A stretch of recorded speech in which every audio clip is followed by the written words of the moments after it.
Hi friends, இது உங்கள் Angeles. நிலாச்சோரு நமக்கு soru dhan mukkiyam. மறக்காம ரெட் கலர் சப்ஸ்கிரைப் பட்டனை பிரஸ் பண்ணி பக்கத்தில் இருக்க பெல் பட்டனை பிரஸ் பண்ணிடுங்க. அப்பதான் இனி நான் போடுற எல்லா வீடியோஸோட இமிடியேட் நோட்டிஃபிகேஷன்ஸும் உங்களுக்கு கிடைக்கும். ஹாய் ஃப்ரெண்ட்ஸ், இது உங்கள் ஏஞ்சல்ஸ் நிலாச்சோரு நமக்கு soru dhan முக்கியம். இதோ கிறிஸ்மஸ் வரப்போகுது, ஆனால் உங்கள் கேக் மட்டும் வரலையே அப்படின்னு நிறைய பேர் கேட்டிருந்தீங்க. ஸோ உங்கள் எல்லாருக்கும் சும்மா சட்டுன்னு செம்ம ஈஸியாக எந்த ஃபஸ்ஸும் இல்லாமல் பர்ஃபெக்டாக செம்ம யம்மியாக செய்யக்கூடிய ஒரு கேக் ரெசிபி தான் இன்றைக்கி நான் அப்லோட் பண்ணியிருக்கேன். இது நாள் வரைக்கும் கேக்ஸ் செய்யாதவங்க கூட இந்த ரெசிப்பியை ஈஸியாக சட்டுன்னு செஞ்சிடலாம். இதுக்கு எலக்ட்ரிக் பீட்டரோ இல்லை அவனோ கூட தேவையில்லை. உங்கள் வீட்டில் மிக்சியும் கேஸ் ஸ்டவ்வும் இருக்கா, அது போதும் நம்ம இந்த ரெசிப்பியை சூப்பராக செஞ்சிடலாம்.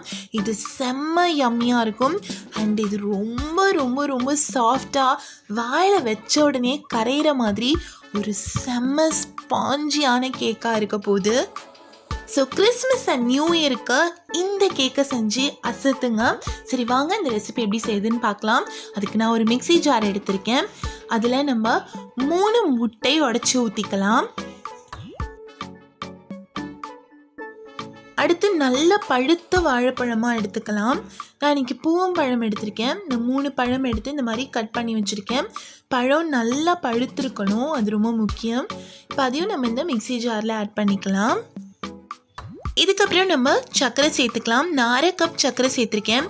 எந்த கப்பில் மாவு எடுக்கிறோமோ அதே கப்பில் நீங்கள் மீதி எல்லா இன்க்ரீடியன்ஸும் எடுத்து அளந்துக்கிட்டிங்கன்னா எந்த கன்ஃபியூஷனும் இல்லாமல் சூப்பராக வரும். ஸோ 1/2 கப் சர்க்கரை, 1 கப் எண்ணெய் சேர்த்துருக்கேன். நான் ரீஃபைண்ட் ஆயில் சேர்த்துருக்கேன். எந்த ஃப்ளேவர்ஸும் இல்லாத எந்த ஆயில் வேணாலும் நீங்கள் யூஸ் பண்ணிக்கலாம். உங்களுக்கு கேக் இன்னும் ரிச்சாக வேணும் அப்படின்னு நினச்சிங்கன்னா ஆயிலுக்கு பதிலாக உருக்கின வெண்ணெய் 1 கப் நீங்கள் சேர்த்துக்கலாம். இப்போ இதை நான் மிக்சியில் போட்டு நல்லா பிளெண்ட் பண்ணிட்டேன். நல்லா சூப்பர் ஸ்மூத்தாக பிளெண்ட் பண்ணி எடுத்துக்கோங்க. ஸோ நல்லா பிளெண்ட் பண்ணதுக்கப்புறம் இந்த மாதிரி ட்ராப்பிங் கன்சிஸ்டன்சியில் நமக்கு ஒரு பேட்டர் கிடைக்கும். இது நல்லா ஸ்மூத்தாக கிரைண்ட் பண்ணிக்கோங்க. இது நீங்கள் ஸ்மூத்தாக கிரைண்ட் பண்ணாமல் அங்கங்கே பிட்ஸாக ஏதாவது வாழைப்பழம் அந்த மாதிரிலாம் இருந்தது அப்படின்னா கேக் வந்து ஃப்ளஃபியாக வராது. ஸோ இதை எடுத்து நம்ம தனியாக வச்சு இப்போ நம்ம ட்ரை இன்க்ரீடியன்ஸை மிக்ஸ் பண்ண ஆரம்பிச்சிடலாம். இப்போ 1 கப் அளவுக்கு மைதா மாவு எடுத்திருக்கேன். ஸோ இதே கப்பில் தான் நான் எண்ணெயும் சர்க்கரையும் அளந்திருக்கேன். அடுத்தது 1 டேபிள் ஸ்பூன் அளவுக்கு baking powder, 1/2 table spoon baking soda சேர்த்துக்கலாம். 2 டேபிள் ஸ்பூன் கொக்கோ பவுடர் சேர்த்துக்கிறேன். ஸோ நான் எடுத்திருக்க கப் வந்து 200 கிராம்ஸ் கப். ஸோ 200 கிராம் மைதா, 200 ml எண்ணெய் அண்ட் 100 கிராம் சர்க்கரை சேர்த்துருக்கேன். இப்போ இந்த ட்ரை இன்க்ரீடியன்ஸை நல்லா மிக்ஸ் பண்ணிக்கலாம். ஒரு சிட்டிகை உப்பு சேர்த்துக்கோங்க. சேர்த்து இதை நல்லா கலந்தாச்சு. இப்போ நம்ம மிக்சியில் பிளெண்ட் பண்ணோம் இல்லைங்களா, அந்த பேட்டரை சேர்த்துடலாம். இந்த ஸ்டேஜில் நான் ஒரு 1/2 டீஸ்பூன் அளவுக்கு வெனிலா எசன்ஸ் சேர்த்துக்கிட்டேன். சாரி, இந்த கிளிப் மிஸ் ஆகிடுச்சு. இப்போ நம்ம ட்ரை இன்க்ரீடியன்ஸையும் வெட் இன்க்ரீடியன்ஸையும் மிக்ஸ் பண்ணிக்கலாம். இதை நீங்கள் ரொம்ப நேரம் மிக்ஸ் பண்ண வேண்டியதில்லை அண்ட் ரொம்ப ஃபாஸ்ட்டாகவும் நீங்கள் மிக்ஸ் பண்ண வேணாம், பொறுமையாக மிக்ஸ் பண்ணுங்கள். நீங்கள் இது ரொம்ப ஃபாஸ்ட்டாக பீட் பண்ணிங்க அப்படின்னாக்கா ஏர் பபிள்ஸ் வந்துடும். ஸோ இது ஜஸ்ட் மிக்ஸ் ஆகிற அளவுக்கு நம்ம இதை கலந்து விட்டுக்கிட்டால் போதும்.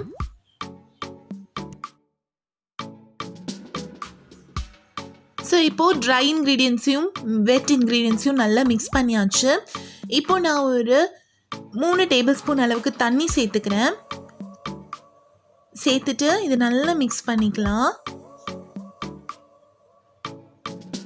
ஸோ இது வந்து ஒரு ஃப்ளோயி பேட்டராக இருக்கணும். அப்படி ஒரு கரண்டியில் எடுத்தோன்னா அந்த பேட்டர் ஃப்ளோ ஆகணும். இந்த மாதிரி ரொம்ப கெட்டியாகவும் இருக்கக்கூடாது, இதுக்கு மேலே தண்ணியாகவும் ஆகிடக்கூடாது.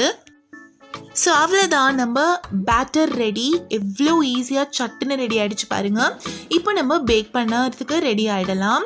நான் ஒரு மோல்டில் கொஞ்சமாக ஆயில் வந்து க்ரீஸ் பண்ணிக்கிறேன். நீங்கள் வெண்ணெய் இல்லைன்னா நெய் கூட க்ரீஸ் பண்ணிக்கலாம். அப்புறம் கொஞ்சமாக மைதா மாவு எடுத்து நான் இதை அந்த ட்ரே ஃபுல்லாக டஸ்ட் பண்ணி கோட் பண்ணிக்கிறேன். நீங்கள் இதுக்கு பதிலாக பட்டர் பேப்பர் கூட கட் பண்ணி அதில் கொஞ்சம் ஆயில் ஸ்ப்ரெட் பண்ணி நீங்கள் லேயர் பண்ணிக்கலாம். இப்போ நம்ம ப்ரிப்பேர் பண்ணி வச்சுருந்த பேட்டரை இந்த மோல்டில் நம்ம ஊற்றிக்கலாம்.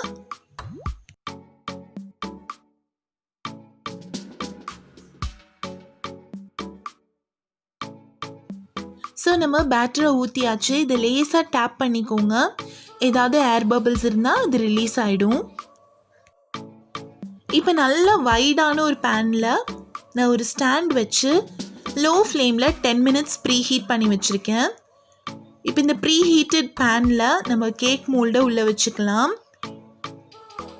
இதுக்கப்புறம் நீங்கள் பேனை க்ளோஸ் பண்ணி வச்சிடலாம். ஸோ இந்த லிட்டில் ஏதாவது ஹோல் மாதிரி இருந்ததுன்னா அதை கொஞ்சமாக மாவு வச்சு க்ளோஸ் பண்ணிக்கோங்க. குக்கரில் கேஸ்கெட்டை ரிமூவ் பண்ணி நீங்கள் இதே மாதிரி ஒரு ஸ்டாண்ட் வச்சு ப்ரீ ஹீட் பண்ணி மோல்டை உள்ளார வச்சுக்கலாம். ஸோ இப்போ ஒரு 40 மினிட்ஸ்க்கு நம்ம இதை பேக் பண்ண போகிறோம். ஸ்டவ்வை லோ ஃப்ளேமில் வச்சுக்கோங்க. ஒரு ½ அன் ஹவர் கழித்து நீங்கள் ஓப்பன் பண்ணி ஒரு ஸ்டிக் எடுத்து சென்டரில் ப்ரிக் பண்ணி பாருங்கள். உங்களுக்கு ஸ்டிக் க்ளீனாக வரணும். எனக்கு கரெக்டாக 40 மினிட்ஸ் ஆச்சு. கேக் பர்ஃபெக்டாக குக் ஆகிடுச்சு. ஸோ இது நல்லா கூல் ஆகட்டும். நீங்கள் கூல் ஆகிறதுக்கு முன்னாடி கேக்கை டீமோல்ட் பண்ண பார்த்தீங்க அப்படின்னாக்கா எட்ஜஸ்லாம் வந்து ஒட்டிக்கிட்டு வரும். ஸோ இது நல்லா கூல் ஆனதுக்கப்புறம் நீங்கள் ரிமூவ் பண்ணிங்க அப்படின்னாக்கா உங்களுக்கு கேக்கோட எட்ஜஸ்லாம் நல்லா க்ளீனாக கிடைக்கும்.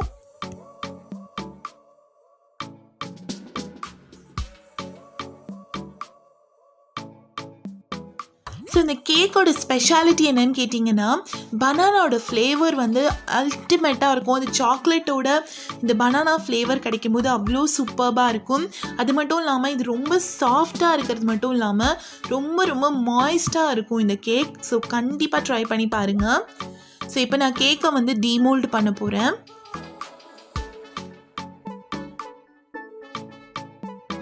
ஸோ நான் கேக்கை டீமோல்ட் பண்ணிட்டேன். எவ்வளோ சூப்பராக இருக்குது பாருங்கள்.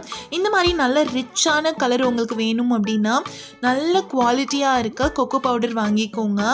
ஸோ கொக்கோ பவுடர் நல்ல குவாலிட்டியாக இருக்கும் போது தான் டேஸ்ட்டும் நல்லாயிருக்கும், கலரும் இந்த மாதிரி நல்ல ரிச்சாக கிடைக்கும். ஸோ இப்போ நான் கேக்கை கட் பண்ணுறேன். நான் கட் பண்ணும்போதே உங்களுக்கு தெரியும் கேக் வந்து பவுன்ஸ் ஆகுது. அவ்வளோ சாஃப்ட் அண்ட் ஃப்ளஃபியாக இருந்தது இந்த கேக்.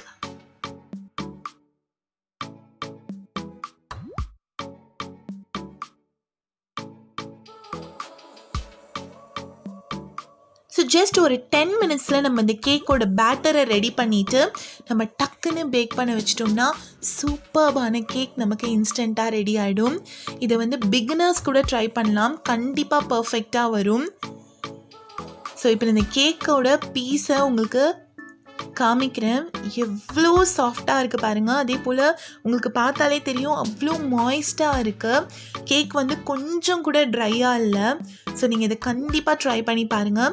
ஸோ நான் அந்த மாதிரி கேக்கை கட் பண்ணி ஹர்ஷீஸ் சாக்லேட் சிரப் மேலே வந்து ஊற்றி நடுவில் ஒரே ஒரு கேஷ்நட் வச்சு கார்னிஷ் பண்ணியிருக்கேன். பார்க்க அவ்வளோ ரிச்சாக இருக்குது. ஸோ நீங்கள் இதை கண்டிப்பாக ட்ரை பண்ணி பாருங்கள்.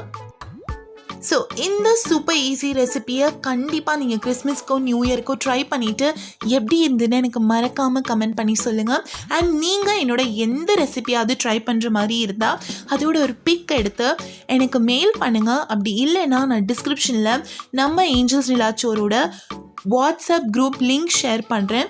நீங்கள் அதில் கூட ஜாயின் பண்ணி எனக்கு உங்களோட பிக்சர்ஸ் அனுப்பலாம். இந்த ரெசிபி உங்களுக்கு பிடிச்சிருக்கும் அப்படின்னு நான் நம்புகிறேன். இந்த ரெசிபி உங்களுக்கு பிடிச்சிருந்தா மறக்காமல் லைக் பண்ணி சப்ஸ்கிரைப் பண்ணி பக்கத்தில் இருக்க பெல் பட்டனை ப்ரெஸ் பண்ணிவிடுங்க. அப்போ தான் இனி நான் போடுற எல்லா வீடியோஸோட இமீடியட் நோட்டிஃபிகேஷன்ஸ் உங்களுக்கு கிடைக்கும். இது உங்கள் ஏஞ்சல்ஸ் நிலாச்சோரு.